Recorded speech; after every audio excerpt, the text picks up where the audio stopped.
Hello everyone, मेरा नाम सौरभ शाह है। मैं एक मेंटल हेल्थ ऑक्यूपेशनल थेरेपिस्ट हूँ विमेंस हॉस्पिटल नेहरू नगर दिल्ली में। आज के मेरे वीडियो में इस बारे में ज़िक्र होगा कि आखिर एक शख्स नशा क्यों लेता है, और साथ ही साथ इस बारे में भी ज़िक्र हुआ कि आखिर लॉकडाउन का किस तरीके से नशा लेने वाले लोगों पर असर पड़ सकता है।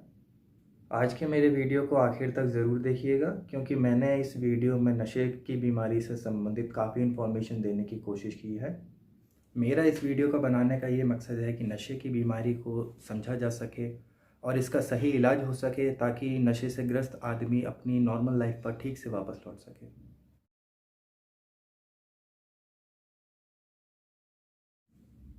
ये बात देखी गई है कि जो 100% लोग नशा लेते हैं, इनमें से कुछ 15% लोग ऐसे होते हैं जो कि अपने नशे के व्यवहार को मैनेज नहीं कर सकते हैं।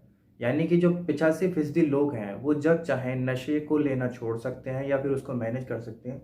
इसके पीछे जो सबसे बड़ा कारण है वो है जेनेटिक्स। यानी कि एक पर्सन के जीन्स पर ये काफ़ी निर्भर करता है कि अगर वो नशे को लेता है तो क्या वो उसको मैनेज कर सकता है, नहीं कर सकता है, जब चाहे छोड़ सकता है या नहीं छोड़ सकता है। इसके अलावा जो दूसरा सबसे बड़ा कारण है वो एक पर्सन का सोशल सर्कल है। आसपास के समाज के लोगों में अगर नशा लेना एक आम बात है, तो जाहिर सी बात है कि एक शख्स पर इस बात का बहुत ही प्रभाव पड़ता है।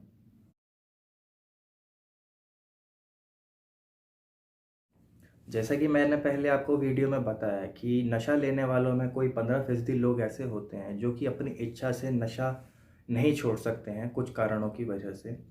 इनको हम वर्ल्ड हेल्थ ऑर्गेनाइजेशन के ICD-10 क्राइटेरिया में सब्सटेंस डिपेंडेंस के अंदर में डालते हैं। यानी कि ये नशे से बीमार हैं। तो जो क्राइटेरिया सब्सटेंस डिपेंडेंस का है उसमें कोई 6 पॉइंट्स हैं, और इन 6 पॉइंट्स में अगर कोई 3 पॉइंट शख्स को पिछले 1 साल से हैं तो वो सब्सटेंस डिपेंडेंस के पैटर्न में आता है। क्राइटेरिया अभी स्लाइड में दिखाया गया है।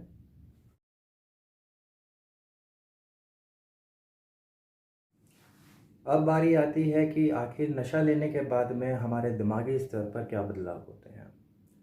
हमारे दिमाग में एक रसायन होता है डोपामिन, जिसका काम होता है हमको प्लेजरेबल फीलिंग कराना, या फिर आप इसको रिवॉर्ड फीलिंग कराना कह सकते हैं। ये डोपामिन का काम होता है। जब कभी भी हम कोई टेस्टी खाना खाते हैं या फिर हम कोई अचीवमेंट करते हैं, फॉर एग्जांपल के लिए हमने एग्ज़ाम में अच्छे मार्क्स लाए हैं, हमारा जॉब में प्रमोशन हुआ है, तो उस समय पे जो हमको फीलिंग आती है उसके पीछे डोपामिन केमिकल का रीज़न होता है। तो तब हमको एक लेवल मिलता है जो कि ये मैंने शो किया है। ये एक नेचुरल लेवल होता है। हमारा ब्रेन एवोल्यूशन के साथ में इतने लेवल के लिए ही डेवलप हुआ है, और ये हमारे नेचुरल सर्वाइवल के लिए ज़रूरी है। लेकिन जब एक शख्स नशा लेता है तो उसको 2 से 10 गुना ज़्यादा डोपामिन का स्तर अचीव होता है। इस वजह से शख्स को बैठे बैठाए ही काफ़ी प्लेजर फील होता है, काफ़ी आनंद फील होता है। जबकि एक शख्स अगर एक नॉर्मल डोपामिन के लेवल को अचीव करे तो उसको काफ़ी मेहनत करनी पड़ती है। लेकिन नशा लेने के बाद में बैठे बैठाए ही 2 से 10 गुना तक डोपामिन का लेवल बढ़ जाता है। ये शुरुआती कंडीशंस होती हैं। जैसे जैसे लंबे समय के साथ में शख्स नशा लेता रहता है, अब जो हमारा ब्रेन है इतने हाई लेवल के लिए नहीं बना होता है, तो दिमाग धीरे धीरे डोपामिन के असर को कम करना शुरू कर देता है। शुरुआत में जो ये हाई लेवल मिला है, ये एक काफ़ी कम क्वांटिटी में मिल जाता है। फॉर एग्जांपल के लिए एक पैग है, लेकिन आगे आने वाले समय पर सेम लेवल के लिए आपको ज़्यादा सब्सटेंस लेना पड़ता है। और जैसे जैसे आगे शख्स नशा लेता चला जाता है, एक सिचुएशन ऐसी आ जाती है कि दिमाग में अगर शख्स नशा ना ले तो डोपामिन का लेवल काफ़ी कम हो जाता है। इस वजह से पर्सन को विड्रॉल सिम्टम्स फील होते हैं। उसको बिना किसी कारण मन उदास रहेगा, किसी चीज़ में ध्यान नहीं लगेगा, ऐसी चीज़ें महसूस होने लगती हैं। तो ये सिचुएशन अब बीमारी की है। यहाँ पर अब शख्स बीमार हो चुका है। यहाँ पे अब प्रोफेशनल हेल्प की ज़रूरत है। अगर एक शख्स चाहे तो शुरुआती कंडीशन में इंटेंशनली अपने आप को नशा लेने से रोक सकता है, लेकिन जब वो एक बार इस पॉइंट पर पहुंच गया है, तो यहाँ पर अब इतना मैनेजेबल नहीं रहता है। इसी को हम समय के साथ जो लेवल कम होता चला जाता है टॉलरेंस कहते हैं। और ऐसा सिर्फ अल्कोहल के साथ नहीं, भांग और बाकी नशों के साथ भी ऐसा ही होता है। एक चीज़ हम लोगों को यहाँ पर ये समझनी होगी कि अगर कोई शख्स नशा लेता है तो ज़रूरी नहीं है कि हर बार कि उसके कैरेक्टर में कोई फॉल्ट है या फिर उसकी विल पावर थोड़ी कमज़ोर है या फिर कोई मॉरल डिफेक्ट है। जब कोई शख्स ज़्यादा लंबे समय तक नशा ले लेता है तो उसके ब्रेन में केमिकल चेंजेस हो जाते हैं, जिसकी वजह से अब ये एक बीमारी में कन्वर्ट हो चुका है। तो अब एक प्रोफेशनल हेल्प की भी ज़रूरत है। लेकिन हाँ, ये बात भी मैं कहना चाहूँगा कि पर्सन को भी अपनी तरफ से नशे छोड़ने की जो कोशिश है वो जारी रखनी होगी।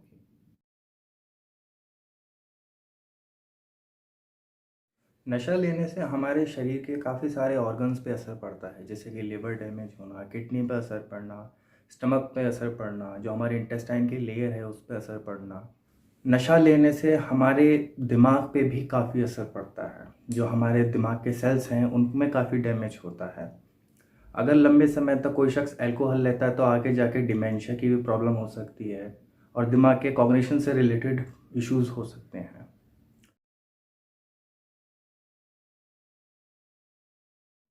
एक चीज़ आजकल जो देखी जा रही है कि लोग जल्दी उम्र में ही शराब या फिर नशा लेना शुरू कर देते हैं, तो इसकी वजह से सेक्सुअल डिस्फंक्शंस भी काफ़ी हो रहे हैं आजकल। मेल्स में स्पर्म्स काउंट का कम हो जाना और इनफर्टिलिटी भी एक आजकल बहुत ही बड़ा कारण है जो कि नशे की वजह से हो रहा है।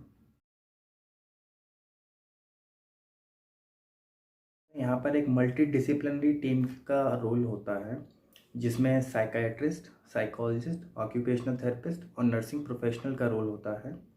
सबसे पहली जो अप्रोच यहाँ पर होती है वो ये होती है कि एक शख्स खुद ये पहचान सके कि उसको नशे की बीमारी है, वो ये खुद महसूस कर सके, वो ये खुद जान सके कि उसको कोई आदत नहीं है बल्कि ये एक बीमारी है। तो एक्सेप्टेंस ऑफ द डिजीज़ की तरफ हमारा पहला कदम होता है।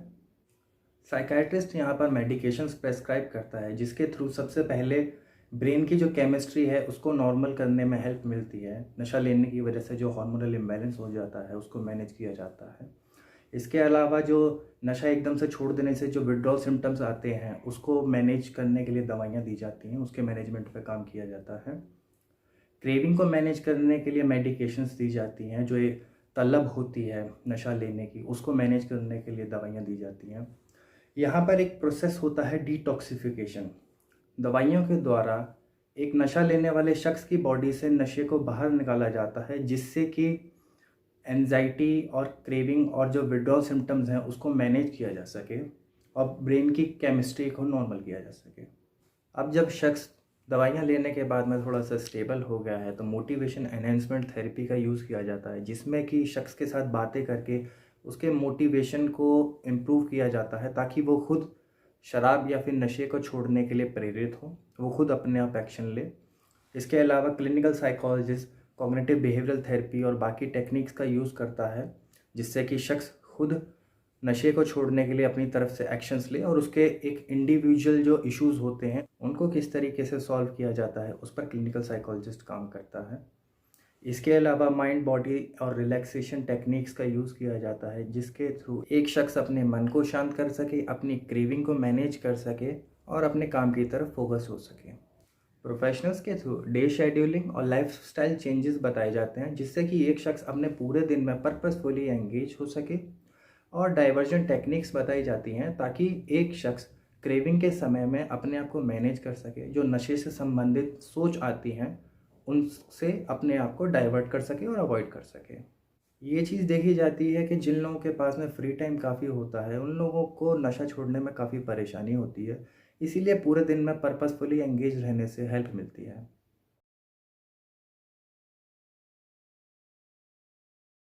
अब बारी आती है 12 स्टेप प्रोग्राम की, जो कि इस कड़ी में एक बहुत ही इंपॉर्टेंट पार्ट है।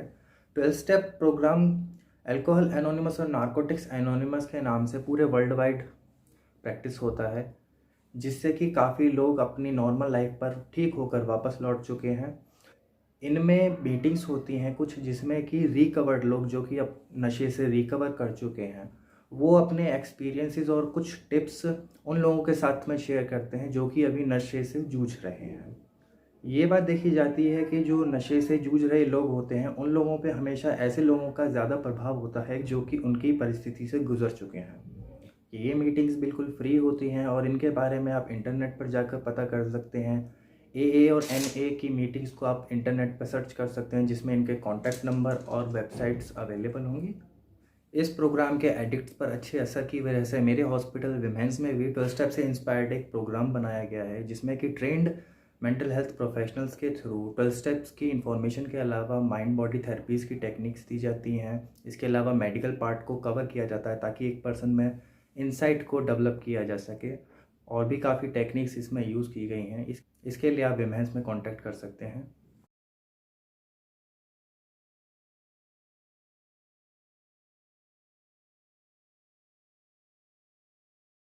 लॉकडाउन में अब अल्कोहल की अवेलेबिलिटी में भी अब पहले की जैसी बात नहीं रही है। इसके अलावा रेट भी काफ़ी, प्राइस भी काफ़ी बढ़ गए हैं, और जो इन्फेक्शन का ख़तरा है वो भी एक काफ़ी बड़ी परेशानी है।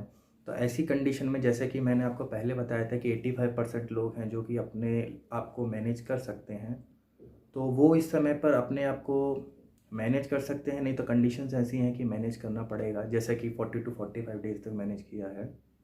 अगर आपको मेरी वीडियो अच्छी लगी हो और इन्फॉर्मेटिव लगी हो तो प्लीज़ इसको शेयर कीजिए ताकि ये इन्फॉर्मेशन ज़्यादा से ज़्यादा लोगों तक पहुंच सके। मेरी वीडियो को एंड तक देखने के लिए आप सभी लोगों का धन्यवाद।